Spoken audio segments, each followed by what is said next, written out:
नमस्कार मित्रों, मैं सुनील भूटानी। आज हम संसदीय राजभाषा समिति committee of parliament on official language की निरीक्षण प्रश्नावली इंस्पेक्शन क्वेश्चनियर पर चर्चा करेंगे। इससे पहले कि हम प्रश्नावली पर चर्चा करें, मैं संसदीय राजभाषा समिति के बारे में बहुत संक्षेप में आपको बताना चाहूँगा।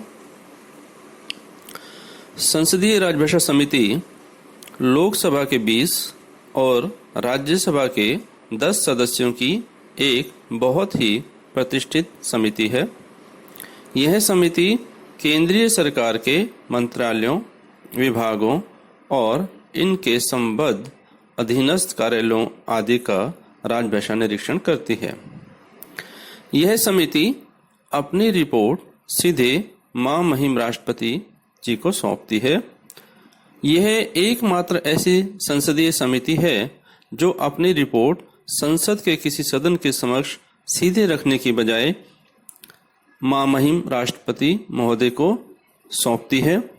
उसके पश्चात महामहिम राष्ट्रपति द्वारा संसदीय राजभाषा समिति की रिपोर्ट को संसद के प्रत्येक सदन के समक्ष रखवाई जाती है और सभी राज्यों को टिप्पणी के लिए भेजी जाती है। सभी राज्यों की राय पर विचार करने के बाद समिति की सिफारिशों पर महामहिम राष्ट्रपति के आदेश जारी किए जाते हैं। प्रथम खंड अब तक 9 खंड जो है ये समिति माननीय राष्ट्रपति महोदय को सौंप चुकी है और 9 के 9 खंडों पर आदेश, राष्ट्रपति जी के आदेश जारी हो चुके हैं। जो प्रथम खंड पर जो आदेश जारी हुए थे वह 30 दिसंबर 1988 को हुए थे और अंतिम 9वें खंड पर जो आदेश हैं वो 5 दिसंबर 2017 को जारी किए गए थे। तो आइए मित्रों, अब हम निरीक्षण प्रश्नावली की ओर बढ़ते हैं।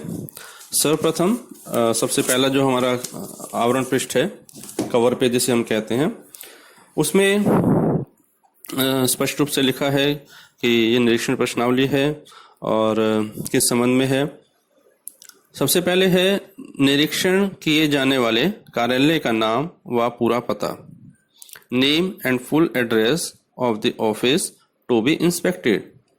तो यहाँ पर ऊपर वाले में हम हिंदी में अपना कार्यालय का नाम, पूरा पता लिखेंगे और नीचे वही हम अंग्रेजी में लिखेंगे। निरीक्षण की तारीख, डेट ऑफ इंस्पेक्शन, तो जो भी तारीख होगी, जिस तारीख को आपका निरीक्षण किया जाना है वो तारीख आप यहाँ पर लिखेंगे। जैसे मैं कहूँ कि अगर कोई इंस्पेक्शन 22 अगस्त 2015 को किया गया तो 22 अगस्त 2015 वही चीज़ हम यहाँ पर उसको इंग्लिश में नीचे लिखेंगे। तो जो हिंदी में जानकारी मांगी गई है हिंदी में देनी है, अंग्रेजी में जहाँ पूछा गया वह अंग्रेजी में हमें देना है। इससे पहले कि हम आगे बढ़ें, इस पर हम देखेंगे कि पृष्ठ संख्या अगर हम 2 देखें, प्रश्नावली की पृष्ठ संख्या 2, उस पर कुछ अनुदेश दिए गए हैं, इंस्ट्रक्शंस दिए गए हैं। इनको पढ़ना बहुत महत्वपूर्ण है। पढ़ना हमें हर प्रश्न को बहुत गहराई से है और उसके साथ स्टार करके जो नीचे पद टिप्पणी दी जाती है उसको भी हमें ध्यान से देखना, समझना है, उसके संदर्भ में जाना है, फिर हम उसकी जानकारी भरेंगे तो हमारी जानकारी जो है बहुत ही सटीक होगी और सही होगी। तो सबसे पहले आइए इंस्ट्रक्शंस पर बात करते हैं। मैं अंग्रेजी और हिंदी दोनों में आपके सामने रखूंगा पूरा जो हमारा है, क्योंकि ये प्रश्नावली बहुत बड़ी है और इसमें समय लगेगा, तो इसलिए इसको जो है मैं कई भागों में, यानी कि 3, 4, 5 भागों में ये मैं पूरा तैयार करूंगा।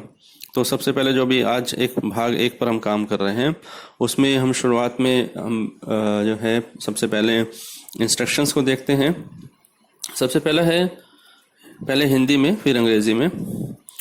नंबर 1, चूंकि यह सूचना संसदीय समिति को दी जा रही है, अतः यह सुनिश्चित कर लिया जाए कि सभी प्रश्नों के उत्तर में दी गई सूचना ऑब्लिक जानकारी हर प्रकार से संगत, सही व पूरी हो। As the information is meant for parliamentary committee, it may please be ensured that the information furnished in reply to the questions is relevant, correct and complete in all respects. दूसरा है, कृपया प्रत्येक प्रश्न का उत्तर उसके नीचे या सामने खाली जगह में ही दें। यदि उत्तर देने के लिए स्थान कम हो तो अलग से कागज पर लिखकर संलग्न कर सकते हैं। लिखकर जैसे तो आजकल हम टाइप करके उसमें करते हैं। तो जहां जानकारी हमें लगता है कि स्थान जो है वो पर्याप्त नहीं है तो वहां पर हम लिख देंगे कि ये जानकारी जो अनुलग्नक 1, 2, 3, 4 जो भी आप बनाएंगे तो उस पर वो दी गई है और वहां पर उसको विस्तृत जानकारी या जो भी जानकारी है आप वहां पर टाइप करके उसको दर्शाएंगे। तो इसको इंग्लिश में कहें कि please write your reply in the blank space provided below oblique against each question wherever the reply is lengthy extra sheet may be attached. Number 3, कृपया अनुबंध 1 और 2 में दी गई संगत परिभाषाओं और नियमों के अंशों को ध्यान से पढ़ लें। जैसा कि मैंने अभी कहा था कि हर पृष्ठ पर जहां जहां आवश्यक है वहां पर स्टार करके नीचे पाठ टिप्पणी दी गई है और उसके बारे में अगर कोई जानकारी, जैसे हम कोई जानकारी हमसे मांगी गई है और उसके साथ स्टार दिया गया है तो वो बताना चाहते हैं कि इसके बारे में आप जान लीजिए, उसकी परिभाषा के बारे में जान लीजिए, उसके नियमों के बारे में जान लीजिए। तो वो सारा के सारा हमारे इस क्वेश्चन के अंदर, हमारी प्रश्नावली के अंदर दिया हुआ है। तो इसलिए हम ध्यानपूर्वक बहुत शांत चित्त मन से जो है अगर हम इन चीज़ों को करेंगे तो बहुत बढ़िया से हम ये प्रश्नावली तैयार कर सकते हैं। तो नंबर 3 है the relevant extracts of definitions and rules given in annexures 1 and 2 may please be gone through carefully. Number 4, यदि कार्यालय का निरीक्षण मौखिक साक्ष्य, आलेख एवं साक्ष्य उप समिति के साथ विचार विमर्श हुआ हो तो अद्यतन आंकड़ों के साथ पिछले आंकड़े भी कोष्ठक में दिए जाएं।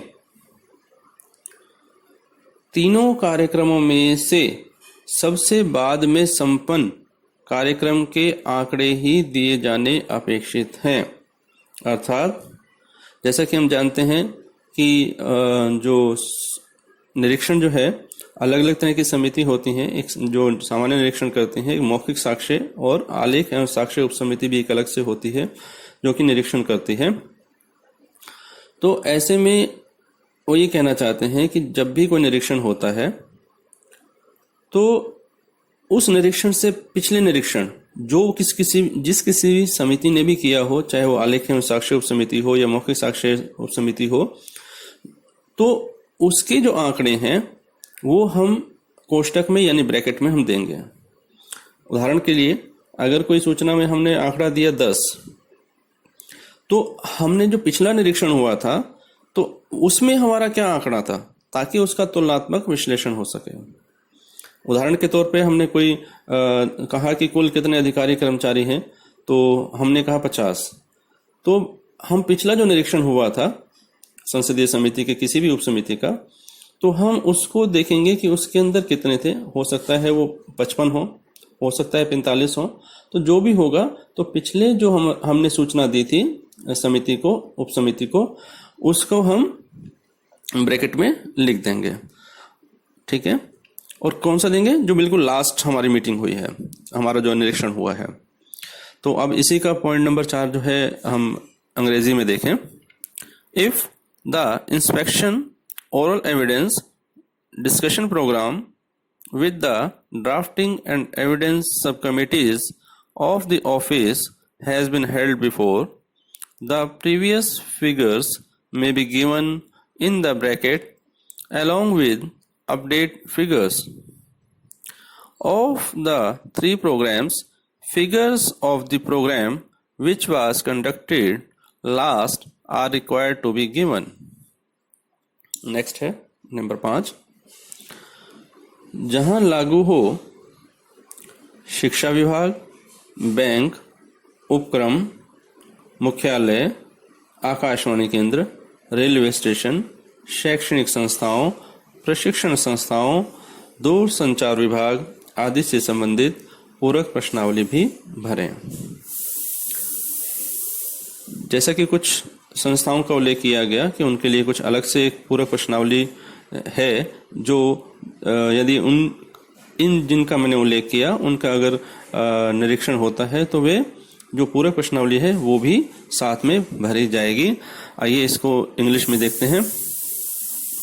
Wherever applicable, the supplementary questionnaire may also be filled in with regard to Department of Education, Bank, Undertaking, Head Office, All India Radio, Railway Station, Educational Institutions, Training Institutions, Department of Telecommunications, etc.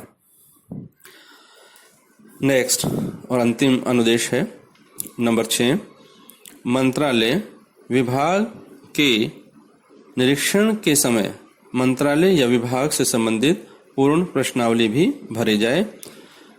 जैसा कि स्पष्ट है कि यदि किसी मंत्रालय या विभाग का निरीक्षण होता है तो उससे संबंधित जो पूरक प्रश्नावली है, जिसे हम सप्लीमेंट्री क्वेश्चनर कहते हैं, वो भी भरा जाएगा।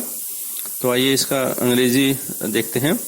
इन case of inspection of a ministry oblique department, the supplementary questionnaire pertaining to ministry oblique department may also be filled up। ठीक है, ये कुछ अनुदेश हुए जिसके बारे में बताया गया कि हम भरने से पहले इस सब चीजों को देख लें। तो आइए मित्रों पेज नंबर 3 पर आते हैं और वहां से हम शुरुआत करते हैं इसकी। नंबर 1 जो नंबर भाग है भाग एक में सामान्य सूचना जो मांगी गई है, जनरल इंफॉर्मेशन।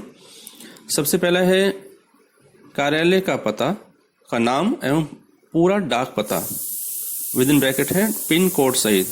ठीक है, और name of the office and complete postal address including pin code. तो यहाँ पर हम अपने कार्यालय, जिस भी कार्यालय का निरीक्षण हो रहा है, उस कार्यालय का नाम और पूरा पता पिन कोड के साथ हम देंगे। यहाँ पर अंग्रेजी और हिंदी दोनों में। आप देख रहे होंगे कि जो क्वेश्चनर है लेफ्ट साइड पेज में अंग्रेजी है, राइट साइड में हिंदी है। इसमें अब नंबर 2 कार्यालय का वर्गीकरण। कार्यालय का वर्गीकरण कि आपका कार्यालय जो है सचिवालय है, संबद्ध या अधीनस्थ कार्यालय है, सार्वजनिक क्षेत्र का उपक्रम है, बैंक है, संस्थान है, या क्या है, तो उसके बारे में जानकारी मांगी गई है। जो भी आपकी स्थिति हो वह आप सामने उसका उल्लेख करेंगे। अगर सबऑर्डिनेट ऑफिस है तो अधीनस्थ कार्यालय लिखेंगे। तो इस तरीके से जो भी आपकी स्थिति होगी कार्यालय की वो आप उसमें लिखेंगे। नंबर 3 प्रशासनिक मंत्रालय तथा या अथवा विभाग का नाम। जैसे कोई सबऑर्डिनेट ऑफिसेस होते हैं, अधीनस्थ कार्यालय होते हैं, तो अब वो अधीनस्थ कार्यालय किस मंत्रालय, किस विभाग के तहत काम कर रहा है, उसके बारे में भी जानकारी मांगी जाती है। तो इसमें हम जिस भी हमारा कार्यालय जिस भी विभाग के तहत आता है और विभाग जिस मंत्रालय के तहत आता है, तो उसका हमें उल्लेख करना होगा। और यदि कोई पूर्ण रूप से विभाग ही है और मंत्रालय नहीं है तो हम उसी विभाग का ही नाम लिखेंगे, और जो हमारा प्रशासनिक मंत्रालय है उसकी हम जानकारी यहाँ पर देंगे। Name of the administrative ministry and और डिपार्टमेंट, जो भी स्थिति हो वो हम देंगे यहाँ पर। नंबर 4 क्या यह प्रशासनिक कार्यालय है या प्रचालन कार्यालय है अथवा औद्योगिक प्रतिष्ठान है। Whether it is an administrative or operative office और एन इंडस्ट्रियल एस्टेब्लिशमेंट। तो यहाँ पर वो जानना चाहते हैं कि जो आपका कार्यालय है उसका नेचर क्या है, प्रशासनिक कार्यालय है, एडमिनिस्ट्रेटिव है, या ऑपरेटिव है, या औद्योगिक प्रतिष्ठान है। तो इसके बारे में आप जो भी आपके कार्यालय की स्थिति हो आप वो यहाँ पर उसका उल्लेख करेंगे। नंबर 5, राजभाषा नियम 1976 के अनुसार यह कार्यालय क, ख अथवा ग किस क्षेत्र में स्थित है? As per official language rules 1976, in which region A, B और C is the office located? जैसा कि हम सभी जानते हैं कि राजभाषा नीति के कार्यान्वयन के दृष्टिकोण से देश को 3 भागों में बांटा गया, क, ख, ग। तो उसमें आपका जो कार्यालय है वो किस क्षेत्र में आता है, इसका हमें उल्लेख करना है यहाँ पर। अगर मान लीजिए मैं दिल्ली में हूँ और हमारा कार्यालय दिल्ली में स्थित है, मतलब हमारा कार्यालय जो है वो दिल्ली में स्थित है, तो वो का क्षेत्र में आएगा। अगर मेरा कार्यालय महाराष्ट्र के किसी शहर में है तो वो खा क्षेत्र में आएगा, और मेरा कार्यालय अगर तमिलनाडु के किसी उसमें है शहर में है तो वो गा क्षेत्र आएगा। तो ये मैंने एक उदाहरण के तौर पे दिया। बाकी हम जानते हैं कि का क्षेत्र में बहुत सारे राज्य हैं, खा में भी बहुत सारे हैं और गा में बहुत सारे राज्य हैं। तो जैसी भी स्थिति हो हम उसका उल्लेख इसमें करेंगे। अगला नंबर 6, अधिकारियों कर्मचारियों के हिंदी ज्ञान की स्थिति। वर्ग घ तथा समकक्ष कर्मचारियों को छोड़कर position of Hindi knowledge of officers oblique employees with in bracket excluding group D and equivalent employees. यहाँ पर जो भी हमारे कार्यालय में जो भी अधिकारी कर्मचारी काम कर रहे हैं उनकी हिंदी ज्ञान की स्थिति के बारे में जानकारी मांगी गई है। और इसमें स्पष्ट रूप से कहा गया है कि जो वर्ग घ यानी ग्रुप डी के जो या उनके समकक्ष जो इक्विवेलेंट जो कर्मचारी हैं उनको छोड़कर जानकारी हमें देनी है। मतलब हम लोग जानते हैं कि 7th पे कमीशन के बाद से 7th पे कमीशन के बाद से जो ग्रुप डी पूरी तरह से समाप्त हो चुका है और ग्रुप सी तक ही सभी एमटीएस का उनको दर्जा दे दिया गया है। जहां भी संदेशवाहक या पियोन इस तरीके के जो पद थे उनको एमटीएस का दर्जा दिया गया है। तो इस चीज़ का भी ध्यान रखें सूचना देते हुए कि यदि ग्रुप डी का कोई कर्मचारी नहीं है क्योंकि ग्रुप डी खत्म कर दिया गया है, तो इस चीज़ को भी ध्यान में रख करके ही सूचना आप देंगे यहाँ पर। तो सबसे पहले शुरू करते हैं। जो जानकारी मांगी गई है उसको डिवाइड किया गया है कि राजपत्रित और अराजपत्रित। ठीक है, तो राजपत्रित में कौन आते हैं, अराजपत्रित में कौन आते हैं, ये हम सब जानते हैं। और उसमें फिर कुल संख्या दी गई है। तो सबसे पहले जो दिया गया है अधिकारियों कर्मचारियों की कुल संख्या, total number of officers employees, यानी हमारे कार्यालय में कितने कुल अधिकारी कर्मचारी हैं। इसमें ग्रुप डी के एम्प्लॉय शामिल नहीं होंगे। अगर कहीं आज भी ग्रुप डी में उनको रखा गया है या वहां पर ग्रुप डी खत्म नहीं हुआ है तो वहां इस चीज का ध्यान रखें। अन्यथा जहां पर ग्रुप डी के एम्प्लॉय नहीं है कोई भी, तो हम जो जितने भी संख्या है हमारी नियमित अधिकारियों कर्मचारियों की, नियमित मतलब जो रेगुलर हमारे जो एम्प्लॉयज हैं ऑफिसर्स हैं वो आजकल क्योंकि कॉन्ट्रेक्चुअल एम्प्लॉयज और जो कंसल्टेंट वगैरह रखे जाते हैं कॉन्ट्रैक्ट बेसिस पे रखे जाते हैं, आउटसोर्सिंग के थ्रू रखे जाते हैं, उनकी संख्या इसमें शामिल नहीं होगी। तो अधिकारियों कर्मचारियों की कुल संख्या, total number of officers employees, तो उसमें से राजपत्रित कितने हैं, अराजपत्रित कितने हैं, यानी गेस्टेड कितने हैं, नॉन गेस्टेड कितने हैं, उनकी संख्या में देनी है। और उनका दोनों का मिलाकर के टोटल कितना बनता है वो हम कुल संख्या के नीचे लिखेंगे। नेक्स्ट है हिंदी में प्रवीणता प्राप्त। अब उन्होंने कहा कि आपने अपने जो कुल अधिकारी कर्मचारी हैं उनका बता दिया, उसमें से हिंदी में प्रवीणता प्राप्त कितने हैं। अब जब प्रवीणता प्राप्त की बात आती है तो प्रवीणता प्राप्त की क्या डेफिनेशन है वो हम जानते हैं। उसके बारे में समय समय पर आदेश भी जारी होते हैं, जैसा आप जानते हैं। तो इसका एक स्टार करके आप देखेंगे कि हिंदी में प्रवीणता प्राप्त जहां लिखा है, यानी जो प्रोफिशिएंट इन हिंदी लिखा है, उसके साथ 3 एक स्टार दिए हुए हैं। तो स्टार का क्या मतलब है कि वो ये कहना चाहते हैं कि इसकी जो डेफिनेशन दी हुई है वो आप एक बार देख लीजिए यहाँ पर उसका आंकड़ा देने से पहले। जैसे हिंदी में प्रवीणता प्राप्त कौन होते हैं उसके बारे में जो जानकारी दी गई है वो ये बताया गया है पेज नंबर 32 पर। अगर आप देखेंगे पृष्ठ संख्या 32 पर इसकी परिभाषा दी गई है कि हिंदी में प्रवीणता प्राप्त से क्या तात्पर्य है। तो आइए इसको एक बार देख लेते हैं। हिंदी में प्रवीणता किसी कर्मचारी के बारे में यह समझा जाएगा कि उसे हिंदी में प्रवीणता प्राप्त है यदि उसने मैट्रिक परीक्षा या उसके समकक्ष या उससे उच्चतर कोई परीक्षा हिंदी को माध्यम के रूप में अपनाकर उत्तीर्ण की है, अथवा स्नातक परीक्षा में अथवा स्नातक परीक्षा के समकक्ष या उससे उच्चतर किसी अन्य परीक्षा में हिंदी को उसने एक विकल्प विषय के रूप में लिया था, अथवा वह यह घोषणा करता है कि उसे हिंदी में प्रवीणता प्राप्त है।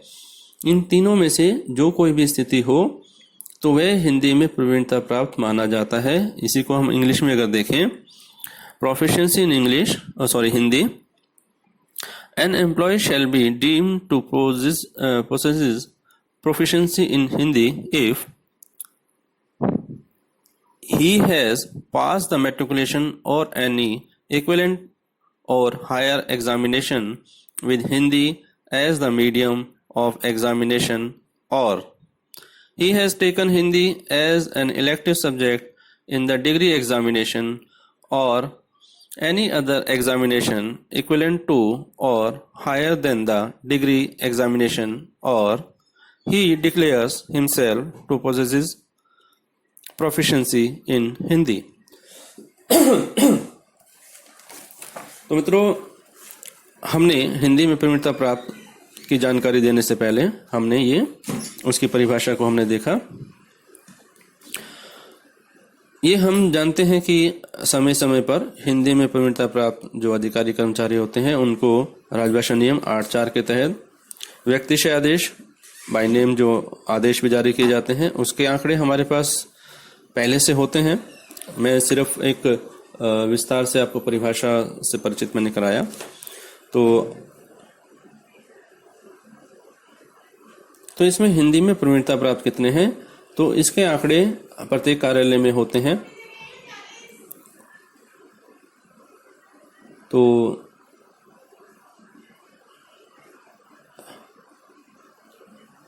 इसमें से राजभाषा पत्रित जो हमारे अधिकारी हैं या अधिकारी हैं उनमें से हिंदी में प्रवीणता प्राप्त कितने हैं उसकी संख्या आ जाएगी, और अराजपत्रित में कितने हैं वो उनकी आ जाएगी, और कुल संख्या हम सामने दे देंगे। अगला है हिंदी में कार्यसाधक ज्ञान प्राप्त, यानी पहले उन्होंने पूछा कि हिंदी में प्रवीणता प्राप्त कितने अधिकारी कर्मचारी हैं, अब यहाँ पर पूछा कि हिंदी में कार्यसाधक ज्ञान प्राप्त कितने अधिकारी कर्मचारी हैं, यानी having working knowledge of Hindi, ऐसे कितने लोग हैं जिन्हें हिंदी का कार्यसाधक ज्ञान प्राप्त है। इसके साथ भी 3 स्टार दिए हुए हैं, और ये कहा गया है, ये कहने का उद्देश्य, ये स्टार का उद्देश्य है कि कार्यसाधक ज्ञान प्राप्त कौन से अधिकारी कर्मचारी होते हैं उसकी परिभाषा पृष्ठ संख्या 32 पर दी गई है, जिसे आप वहां पर पढ़ सकते हैं। मैं उसके विस्तार में नहीं जा रहा हूं, क्योंकि प्रत्येक कार्यालय में जो अधिकारी कर्मचारी कौन हिंदी में प्रवीणता प्राप्त है, कौन हिंदी में कार्यसाधक ज्ञान प्राप्त है, इसकी जानकारी हमारे पास पहले से होती है। उसका एक जो रोस्टर होता है वो प्रत्येक कार्यालय में होता है, अगर नहीं है तो होना चाहिए, जिसमें कि पूरा ब्यौरा उसके अंदर हमारे पास होना चाहिए। रोस्टर में हिंदी में प्रवीणता प्राप्त, हिंदी में कार्यसाधक ज्ञान प्राप्त सभी अधिकारियों कर्मचारियों का उसमें ब्यौरा हो, और शिक्षण प्रशिक्षण के बारे में भी कि जो प्रशिक्षण दिलाया जाना है, जिन जिन को अपेक्षित होता है उनके भी नाम उसमें रोस्टर में होने चाहिए। और जब उनको प्रशिक्षण दे दिया गया कि हाँ इस व्यक्ति को, इस अधिकारी को प्रशिक्षण दे दिया गया, इसका शेष है, तो इस तरीके से रोस्टर जो है हम हर साल उसको अपडेट करते हैं और वो जानकारी भी उसमें हमारे पास अद्यतन होती है। अगला है जो हिंदी प्रशिक्षण पा रहे हैं। हिंदी में कार्यसाधक ज्ञान प्राप्त का हमने जानकारी दे दी, जैसे कि प्रवीणता प्राप्त में दी थी, जो भी हमारे पास आंकड़े हैं कि राजपत्रित कितने, राजपत्रित कितने, और उनकी कुल संख्या सामने आ जाएगी।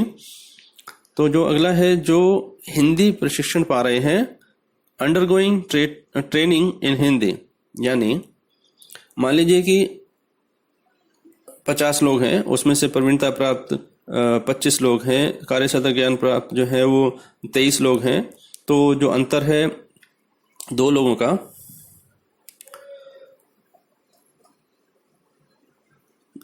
तो उससे जो है वो हिंदी प्रशिक्षण पा रहे हैं, अगर उनमें से कोई प्रशिक्षणाधीन है, प्रशिक्षण दिया जा रहा है, तो उनका हम उल्लेख करेंगे। उसमें राजपत्रित, राजपत्रित जो भी होंगे उनकी कुल संख्या फिर दी जाएगी।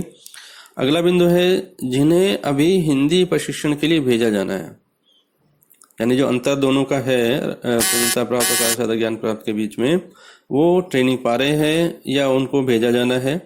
तो जिन्हें अभी हिंदी प्रशिक्षण के लिए भेजा जाना है, yet to be sent for training in Hindi, तो इसके बारे में भी हम जानकारी, उसके जो आंकड़े हैं, वो जो संख्या है, वो हम यहाँ पर उसका उल्लेख करेंगे। तो इस तरह से जो समिति को हमारी जो सामान्य जानकारी है वो प्राप्त होती है कि कुल कितने अधिकारी कर्मचारी हैं, उनमें से कितने हिंदी में प्रवीणता प्राप्त हैं, कितने कार्यसाधक ज्ञान प्राप्त हैं, कितने ट्रेनिंग ले रहे हैं, कितनों को ट्रेनिंग दी जानी है। तो इसके बारे में उनको मूलभूत जानकारी जो है वो मिल जाती है। तो अब आते हैं पृष्ठ संख्या 4 पर। पृष्ठ संख्या 4 पर पॉइंट नंबर 7 हम देखें, हिंदी जानने वाले विद इन ब्रैकेट प्रवीण एवं कार्यसाधक ज्ञान प्राप्त दोनों को मिलाकर उन अधिकारियों कर्मचारियों की संख्या जो अपना काम हिंदी में करते हैं, कितना करते हैं, उसके बारे में जानकारी दी है। पहले तो उन्होंने पूछा था कि कितने आपके प्रवीणता प्राप्त हैं, कितने कार्यसाधक ज्ञान प्राप्त हैं, और फिर अब यहाँ पूछा कि जो वो लोग हैं उनमें से वो अपना काम कितना हिंदी में करते हैं। Number of Hindi working officers employees including those who are proficient and those having working knowledge who do their work in Hindi। तो इसके बारे में उन्होंने हमसे जानकारी मांगी है। तो उसको भी जैसे पॉइंट नंबर 6 में जो जैसा दिया था, पॉइंट नंबर 7 में भी वैसा है, राजपत्रित और अराजपत्रित और कुल संख्या उनकी, गजटेड, नॉन गजटेड और जो टोटल है। तो उसमें उन्होंने उसको एक कैटेगराइजेशन किया है, एक स्लैब बनाए हैं, और उसमें ये कहा है कि नहीं करते हैं, यानी कि जो बिल्कुल भी नहीं करते हैं, उनमें से राजपत्रित कितने हैं, अराजपत्रित कितने हैं और उनकी कुल संख्या कितनी है। 25% तक करते हैं, यानी वो जो अपना जो कुल कार्य करते हैं उनमें से वो 25% तक जो है अपना कार्य हिंदी में करते हैं। ऐसे अधिकारी राजपत्रित और अराजपत्रित कितने हैं, अधिकारी या कर्मचारी, उसका वो वहाँ पर हम संख्या देंगे। फिर इसी में जो तीसरा बिंदु है सब पॉइंट 3, 26% से 50% तक करते हैं, यानी जो हम कुल कार्य कोई अधिकारी कर्मचारी करता है तो उसके जो हिंदी में काम करने का प्रतिशत कितना है, तो एक स्लैब दे दिया गया 26 से 50 के बीच में। तो ऐसे जो अधिकारी कर्मचारी हैं उनकी हम संख्या देंगे। 51 से 75% तक करते हैं, यानी जो कोई अधिकारी कर्मचारी कुल जितना भी वो काम करता है उसमें से 51 से 75% तक हिंदी में जो अधिकारी करते हैं उनकी संख्या का हम उल्लेख करेंगे। 75% से अधिक करते हैं, जो अपने कुल कार्य, जो उसका संपूर्ण कार्य का 75% से अधिक कार्य वे हिंदी में करते हैं, ऐसे राजपत्रित और अराजपत्रित अधिकारियों कर्मचारियों की संख्या वहां पर लिखी जाएगी। और एक अंत में है कि 100% करते हैं, यानी जो 100% अपना काम हिंदी में करते हैं, ऐसे अधिकारियों कर्मचारियों की संख्या यहाँ पर दी जाएगी। अब आगे चलते हैं। पॉइंट नंबर 8 में भी जो पहला भाग है क यानी ए, कार्यालय में हिंदी में काम करने वाले उप सचिव या उनके समकक्ष या उससे उच्चतर स्तर के अधिकारियों की संख्या।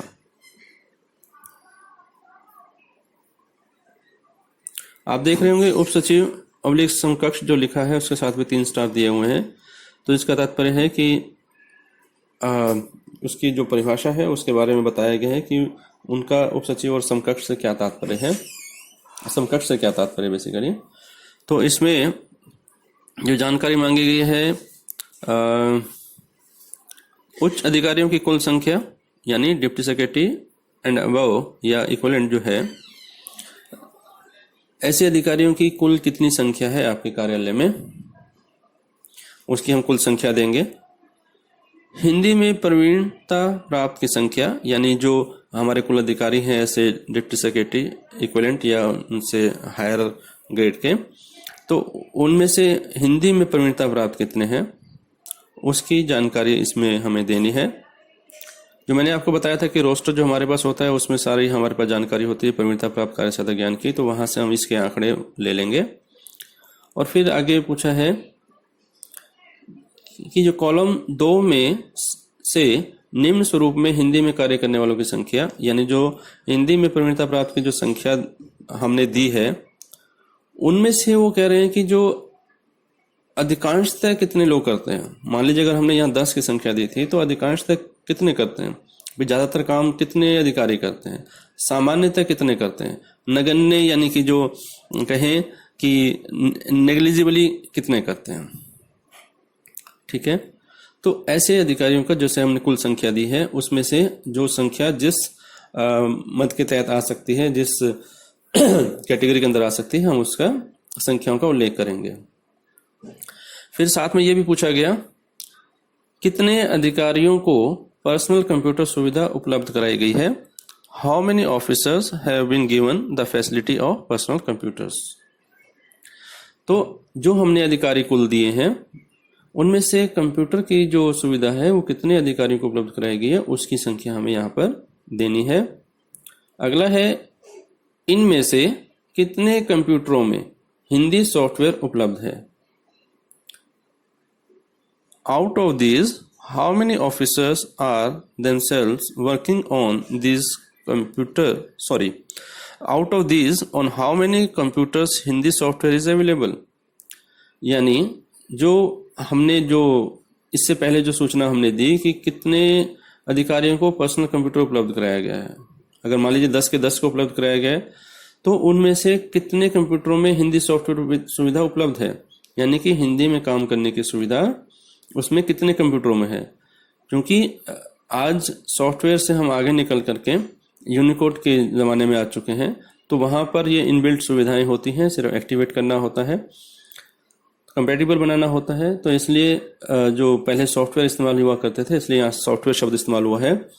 तो यानी यहाँ पर हम ये कहेंगे कि जिस कंप्यूटर में हिंदी में भी टाइपिंग करने की सुविधा उपलब्ध है उनकी हम संख्या लिखेंगे। तो संभवतः वह 10 की 10 जो है वो हिंदी में काम करने में समर्थ होंगे, और यदि नहीं है तो उसको पहले समर्थ बना लिया जाना चाहिए, उसमें सुविधाएं हमारी होनी ही चाहिए। और समय समय पर हम ये चीज़ देखते भी हैं कि जितने भी हमारे कार्यालय में कंप्यूटर हैं सभी में हिंदी में भी काम करने की सुविधा होनी चाहिए, चाहे वो यूनिकोड के माध्यम से हो या अगर कहीं कोई सॉफ्टवेयर इस्तेमाल कर रहे हो तो उसके माध्यम से हो। तो अमूमन जो है वो यूनिकोड की जो सुविधा है उसके माध्यम से सब कार्य हिंदी में किए जा रहे हैं। अगला पूछा है उक्त अधिकारियों में से कितने अधिकारी स्वयं उन पर हिंदी में काम करते हैं। Out of these how many officers are themselves working on this computers in Hindi. यानी उन्होंने पूछा कि जो अधिकारी हैं डिप्टी सेक्रेटरी इक्विवेलेंट और हायर ग्रेड उनसे भी हायर जो उच्च अधिकारी हैं, तो वे स्वयं जो है कितना काम करते हैं कंप्यूटर पर हिंदी में जो उनको दिए गए हैं। तो उसका प्रतिशत भी हमें यहाँ पर देना होता है। और अगला है उनके द्वारा इन कंप्यूटरों पर हिंदी में काम करने का प्रतिशत। नहीं, मैं पहले ये जो उक्त अधिकारियों में से कितने अधिकारी स्वयं उन पर हिंदी में काम करते हैं, यानी जो 10 की संख्या है उसमें से कितने अधिकारी हैं जो स्वयं काम करते हैं कंप्यूटर पर हिंदी में, तो उनकी संख्या आ जाएगी।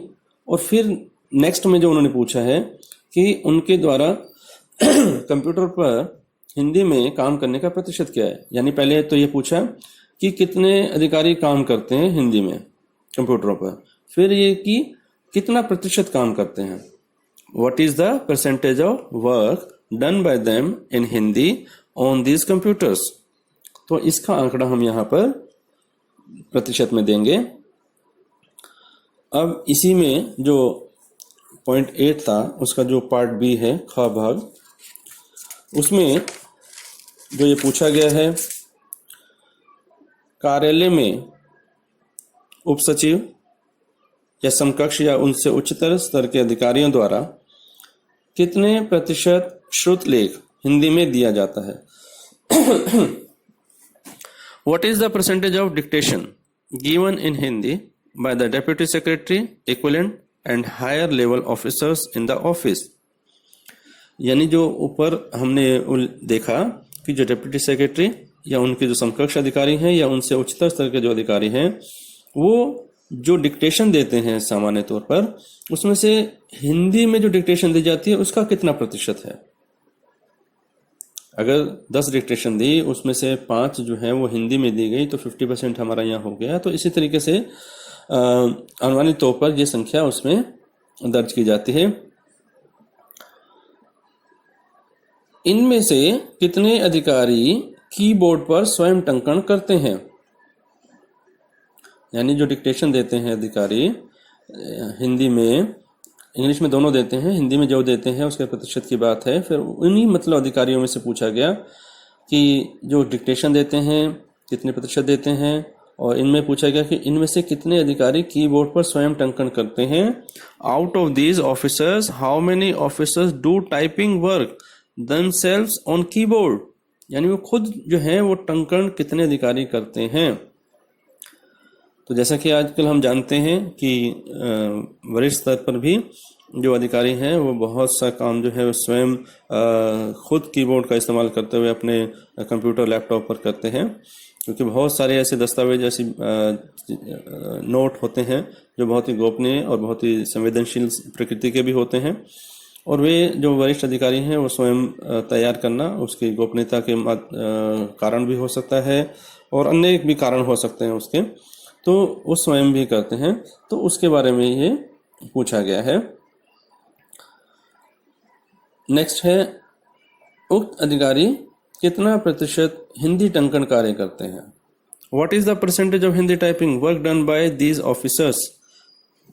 ठीक है, पहले तो उन्होंने पूछा कि कितने ऑफिसर्स करते हैं, फिर उन्होंने कहा कि जो करते हैं कीबोर्ड पे काम अधिकारी, तो उनमें से जो है हिंदी टाइपिंग का काम कितना करते हैं, यानी कुछ हिंदी टाइपिंग का काम भी क्या वे करते हैं स्वयं। तो इसके बारे में जानकारी मांगी गई है। तो आइए पेज नंबर 5 पर हम आते हैं, पृष्ठ संख्या 5। इसमें पॉइंट नंबर जो 9 है, 9 में जो है 4 भाग हैं ABCD क ख ग घ। तो पहले 9A 9 के देखते हैं। संसदीय राजभाषा समिति द्वारा किए गए पिछले निरीक्षणों मौखिक साक्ष्यों की तारीख और तारीखें। Dates of last inspections oral evidence obtained by the Committee of Parliament on Official Language। तो इसमें जो जानकारी मांगी गई है, सबसे पहले निरीक्षण की तारीख या तारीखें, यानी हमारे जो निरीक्षण पहले हो चुके हैं। अगर हम आज जो निरीक्षण प्रश्नावली भर रहे हैं, हो सकता है वो हमारा 5वां निरीक्षण हो, 7वां निरीक्षण हो, दूसरा निरीक्षण हो, जो भी हो, तो उससे पहले कौन कौन से निरीक्षण हो चुके हैं उसके बारे में जानकारी ये पूरी मांगी गई है कि ताकि समिति को ये पता चले कि इस कार्यालय का पहले कितनी बार निरीक्षण हो चुका है और कब कब हुआ है। तो निरीक्षण की तारीख या तारीखें, यानी 1 है तो फिर तारीख हो जाएगी, और तारीखें हैं तो फिर क्रम से 1 2 3 4 5 करके हम उसका उल्लेख कर देंगे। समिति के समक्ष मौखिक साक्ष्य की तारीखें, एक तो सामान्य जो निरीक्षण है और एक समिति के समक्ष मौखिक साक्ष्य की तारीख है, यानी मौखिक साक्ष्य अगर कोई हुआ है तो उसका हम लिखेंगे यहाँ पर। अगला है आलेख एवं साक्ष्य उप समिति के समक्ष विचार विमर्श की तारीख है, यानी जो एक ये अलग सब कमेटी है जो आलेख एवं साक्ष्य उप समिति कहलाती है, इसका निरीक्षण कब कब हुए उसकी तारीख हम लिखेंगे। निरीक्षण रद्द होने की तारीख यदि कोई हो, कभी कभी अपरिहार्य कारणों से निरीक्षण रद्द भी किए जाते हैं, तो यदि ऐसा कभी हुआ हो तो उसका भी तारीख का उल्लेख उसमें किया जाता है। तो जैसे हम निरीक्षण की तारीखें dates of inspection, next date of oral evidence before the committee, date of discussion program with the drafting and evidence subcommittee, dates of cancellation of inspection if any। ठीक है, तो जो भी निरीक्षण हमारे हुए हैं उनकी तारीखों का उल्लेख हम इसमें कर देंगे। अब 9B में आते हैं, आश्वासनों पर की गई अनुवर्ती कार्रवाई, follow up action taken on the assurances. जैसा कि हम सभी जानते हैं कि जब संसदीय राजभाषा समिति, माननीय संसदीय राजभाषा समिति का जब निरीक्षण होता है तो बहुत से ऐसे बिंदु होते हैं जिस पर हम उनको आश्वासन देते हैं कि कहीं अगर हमारे कार्यों में कुछ कमी है और हमारे जो लक्ष्य जो राजभाषा विभाग द्वारा निर्धारित किए गए हैं उस लक्ष्यों को हम अगर प्राप्त नहीं कर पाए हैं कुछ बिंदुओं पर, तो वो एक हम जो लक्ष्य हैं कब तक पूरे कर लेंगे, इसके बारे में जो हम उनको आश्वासन देते हैं उस पर अनुवर्ती कार्रवाई एक्शन टेकन की बात उसमें कही गई है। पूछा गया है, ये पूछा गया है कि आश्वासन, कितने आश्वासन दिए गए और क्या आश्वासन दिए गए। अगला अनुवर्ती कार्रवाई, ये पूरी एक टेबल बनती है और ये संलग्न की जाती है कि क्या आश्वासन दिए थे, उस पर क्या अनुवर्ती कार्रवाई हुई है, यानी कि जो फॉलो अप एक्शन क्या हुआ है उसके ऊपर, क्या आश्वासन निर्धारित अवधि में पूरा किया गया। तीसरा कॉलम ये होता है। तो यानी हमने कोई कहा कि जो हमारा हिंदी पत्राचार है, अगर हमारा आज 80% है कि हम इसको 100% तक ले जाएंगे लक्ष्य के अनुसार, तो अब कब तक करेंगे। हमने आश्वासन दिया कि हम 6 महीने में इस कार्य को पूरा कर लेंगे, और 6 महीने बाद उस आश्वासन को या कोई और भी आश्वासन है तो जो भी हम उस समय आश्वासन देते हैं कि हम इस कार्य को 3 महीने में, इस कार्य को 6 महीने में पूरा कर लेंगे, और समिति कहती है कि ठीक है। तो जो हमने आश्वासन जितने टाइम पीरियड में हमने करने के लिए दिया था, क्या आश्वासन निर्धारित अवधि में पूरा किया गया, whether the assurance was fulfilled with in the prescribed period, तो उसके बारे में हम बताएंगे हाँ या नहीं, जो भी स्थिति होगी। फिर नेक्स्ट है, यदि आश्वासन पूर्ण नहीं किया गया हो तो कृपया स्पष्ट कारण बताएं। यानी हमने माननीय संसदीय समिति को कुछ आश्वासन दिए, उनमें से हमने कुछ पूरे किए, कुछ हम पूरे नहीं कर पाए, और अगर पूरे नहीं कर पाए हैं किसी कारणवश या जो भी उसका है, तो यदि आश्वासन पूर्ण नहीं किया गया तो उसका स्पष्ट कारण बताएं। आपको उसका कारण बताना होगा कि यह आप क्यों नहीं कर पाए, इस आश्वासन को पूरा क्यों नहीं कर पाए। उदाहरण के तौर पर हमने कहा कि हम अपने कार्यालय में राजभाषा जो हमारे जो संसदीय राजभाषा विभाग के जो मानदंड है हिंदी पदों के सृजन के, उसको ध्यान में रखते हुए हम अपने कार्यालय में हिंदी पद का, ये फलां हिंदी पद का जो है सृजन करेंगे, और वो हमने नहीं किया, और हमने यहाँ दिखाया कि जो है आश्वासन पूरा नहीं हुआ और उसको हमने पेंडिंग में दिखाया, तो फिर उसका हमें कारण बताना पड़ेगा क्यों नहीं हो पाया। तो ये मैंने उदाहरण के तौर पे आपको एक बात बताई। तो इसी तरीके से जो भी आश्वासन अगर हम पूरे नहीं कर पाते तो हमें उसका कारण बताना होता है। कोशिश ये होनी चाहिए कि जो भी हमने कोशिश किया इसको हमें सुनिश्चित करना ही चाहिए, क्योंकि माननीय संसदीय समिति को हमने जो आश्वासन दिए हैं उसको निर्धारित समय अवधि के अंदर वरीयता आधार पर इसको हमें करना ही चाहिए। और अगला है 9C, मौखिक साक्ष्य के दौरान दिए गए आश्वासन और उनकी पूर्ति से संबंधित सूचना। Assurances given during the oral evidence and the information in respect of their fulfillment। बिल्कुल वही जानकारी है जो ऊपर मांगी गई है, लेकिन यहां पर बात आ जाती है मौखिक साक्ष्य की। एक ऊपर जो है सामान्य जो हमारा निरीक्षण होता है, एक ही मौखिक साक्ष्य वाली जो बात है, अगर कहीं हमारा मौखिक साक्ष्य कार्यक्रम हुआ है और उसमें हमने जो आश्वासन दी है उस पर जो अनुवर्ती कार्रवाई जो हमारी हुई है, फॉलोअप एक्शन हुआ है, उसके बारे में बताना है। और निर्धारित अवधि में पूरा किया गया ये बताना है, किया गया या नहीं किया गया। और अगर आश्वासन कोई नहीं किया गया पूरा तो उसका क्या कारण है, बिल्कुल वैसा ही जैसा हमने 9B में किया था, लेकिन यहाँ पर समिति उप समिति का जो है स्वरूप बदल रहा है, तो उस हिसाब से हमारी सूचना उसी के अनुसार होगी। यदि मान लीजिए कभी मौखिक साक्ष्य कार्यक्रम हुआ ही नहीं तो फिर हम ये कह सकते हैं कि जो है इस तरह का कार्यक्रम पहले कभी आयोजित नहीं किया गया, तो इसलिए वो आंकड़े हमें देने की आवश्यकता नहीं होगी। और अगर ये कभी हुआ है तो उसका हम जानकारी यहाँ पर देंगे। नेक्स्ट 9D, समिति की आलेख एवं साक्ष्य उप समिति के समक्ष विचार विमर्श कार्यक्रम के संबंध में अनुवर्ती कार्रवाई की क्या स्थिति है। What is the position of follow-up action taken with regard to discussion program with drafting and evidence subcommittee of the committee? तो जैसे कि आप परिचित हैं, जो संसदीय राजभाषा समिति की जो आलेख एवं साक्ष्य उप समिति है उसके साथ जो विचार विमर्श कार्यक्रम किया जाता है, सामान्य तौर पर जो है नगर राजभाषा कार्य समिति, town official language implementation committee जो होती है, उनके कुछ सदस्य कार्यालयों का जो सामूहिक रूप से जो विचार विमर्श कार्यक्रम किया जाता है, उदाहरण के तौर पर किसी शहर की, किसी नगर की जो वहाँ पर केंद्रीय सरकार के जो कार्यालय हैं उनकी जो एक संस्था होती है नरका, नगर राजभाषा कार्य समिति, तो उनके जो सदस्य कार्यालय होते हैं उनमें से किसी भी 5, 7, 10 कार्यालयों को लेकर के वो एक सामूहिक विचार विमर्श कार्यक्रम आयोजित किया जाता है।